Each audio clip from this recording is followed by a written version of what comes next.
Hola, soy Sara Rueda y en la clase de hoy quiero explicaros el concepto de pirólisis, que muchas veces da lugar a dudas y a confusión, entonces espero que con esta clase quede un poquito más claro. Vamos a tener estos tres objetivos al finalizar la clase. Primero, desarrollaremos o explicaremos las definiciones que hay de pirólisis, después los conceptos que hay sobre la pirólisis y por último, cuándo se da esa pirólisis en el desarrollo de un incendio. Vamos entonces primero con la definición. Nos vamos a fijar en la etimología de esa palabra. Si os fijáis, está compuesta por dos partes, una sería piro y la otra lisis. Piro significa fuego o calor y lisis significa ruptura, descomposición, romper. Entonces sería una ruptura por efecto del calor o del fuego, como tenéis abajo, ruptura o descomposición de la materia por efecto del fuego o del calor, ¿vale? Entonces ya fijándonos en la etimología de la palabra, ya podemos un poco hacernos una idea de qué significa pirólisis.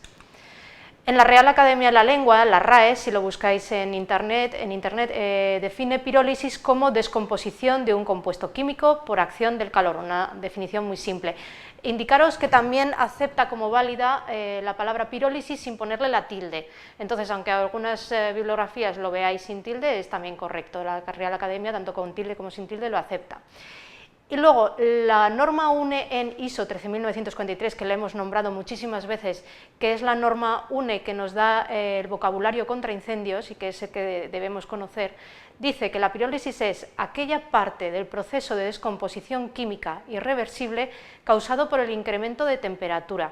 Esta es la definición que realmente tenéis que aprender y memorizar.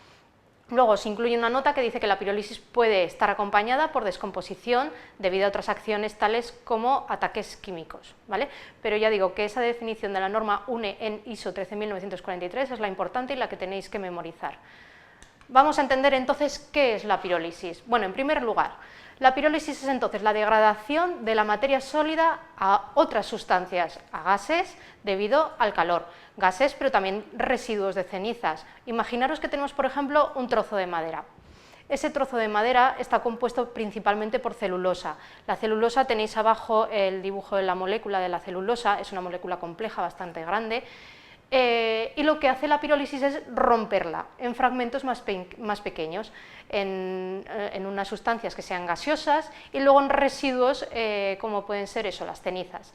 Para que ocurra esto, simplemente tenemos que elevar la temperatura en torno a los 400-600 grados, en ese intervalo. Cuando aumentamos la temperatura a 400-600 grados, imaginaros que tenemos la madera dentro de un recinto cerrado y que alcanzamos la temperatura, ocurriría esto, ocurriría la pirólisis, ¿de acuerdo? Parte de esas moléculas se descomponen en gases, que lo he puesto así como en una nube para que os hagáis idea de qué son gases, que pueden ser pues, vapor de agua, CO2, hidrógeno, metano, lo que sea. Y luego unos residuos que quedarían cenizas, que serían sustancias fragmentadas de enlaces de carbono, unas más grandes, otras más pequeñas, por eso he puesto, no están terminados de escribir, no está completo los enlaces de carbono, porque como bueno, puede haber diversas sustancias dependiendo de la materia de partida, pues simplemente que sepáis que lo que ocurre es que se rompen las moléculas, ¿vale? Se fraccionan y se degradan. Por lo tanto, la obtención de los productos de pirólisis son diferentes según las condiciones de la reacción. Aquí hacemos mención a la presión y temperatura. Dependiendo de la presión, la temperatura y del material de partida, los productos de esa pirólisis serán distintos, variarán, ¿de acuerdo? Vamos a ver, otro concepto que tenemos que tener claro, no es un cambio de estado, estamos degradando la materia, la estamos rompiendo, recordar lisis, rompiendo.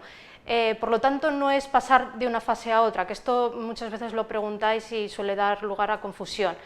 Es decir, un cambio de estado es cuando tenemos la misma molécula, por ejemplo, agua en estado líquido o agua, la misma molécula, en estado vapor. Aquí no ocurre eso, aquí lo que estamos haciendo es romper esa molécula, ¿de acuerdo? Y transformarla en otras, ya sean gases o sean residuos como las cenizas. Entonces, por lo tanto, tener claro, no es un cambio de estado. Los enlaces químicos de las moléculas que se rompen por el calor y se transforman en otras moléculas más pequeñas, normalmente gaseosas. Entonces son enlaces químicos que se han fragmentado y que se han transformado en otras sustancias, como he dicho antes, o bien gaseosas o bien esos residuos sólidos que serían las cenizas. No interviene entonces el oxígeno, no es una combustión, no hay oxígeno necesario para transformarlo en otras sustancias, simplemente es por efecto del calor. El calor lo que hace es que se rompan esos enlaces, ¿de acuerdo? No hay intervención del oxígeno. Y ahora, por último, 5, vamos a ver, en los materiales sólidos, si partimos de un material sólido, la materia sólida sometida a esas temperaturas sufre una descomposición, como he dicho, en vapores o gases, y posteriormente estos vapores son los que van a dar lugar a la llama, son los que van a arder, los que sí que van a entrar en combustión, o sea, una vez que se han fragmentado las moléculas y han pasado a otro tipo de moléculas en fase gas, esas son las que van a entrar en combustión, ahora sí, con el efecto, o sea, con el comburente de oxígeno, el oxígeno de comburente, y entonces van a dar lugar a las llamas, pero es posterior, ¿de acuerdo? Ese efecto es posterior. Entonces, la pirólisis, en conclusión, lo que tenéis abajo, es el paso previo a la combustión. El combustible es sólido, lo sometemos a alta temperatura y esos gases que se han acumulado son los que van a entrar en combustión con el oxígeno y van a producir la llama y por lo tanto darán una reacción de oxidación-reducción. ¿Vale? Es como, muchos os suena el concepto de pirólisis como en lo que ocurre en los hornos. Los hornos lo que hacen es la grasa y todas las partículas que quedan pegadas en las paredes del horno, al elevar el horno a una temperatura en torno, pues eso, a 500 grados aproximadamente, ¿no? Durante 2 horas de media, algunos hornos un poco más, otros menos, pero durante 2 horas lo que hace el horno es romper esas moléculas de grasa y transformarlas en gases y en otras sustancias que son cenizas, que normalmente se quedan además las cenizas en la parte de abajo del horno. Esos gases, si luego continuara habiendo un aumento de presión y de temperatura y continuara el proceso de combustión, o sea, si entraran en combustión sí que darían lugar a llamas, pero en principio normalmente se queda allí en ese estado y ya está, ¿vale? Y se limpia el horno y se recogen las cenizas. Vale, en los líquidos, bueno, pues el paso previo de fase sólida a líquida ya la teníamos superada, por así decirlo, entonces nos encontramos en el líquido, tendríamos que pasar a la siguiente fase, que sería al vapor.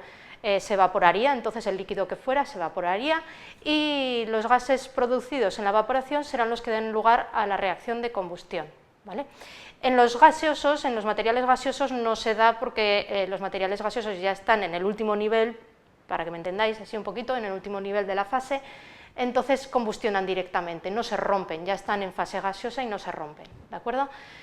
Bueno, entonces tener claro que principalmente la pirólisis se da en estado sólido y que los productos son gaseosos, sustancias gaseosas, y las cenizas, que son los residuos que quedan.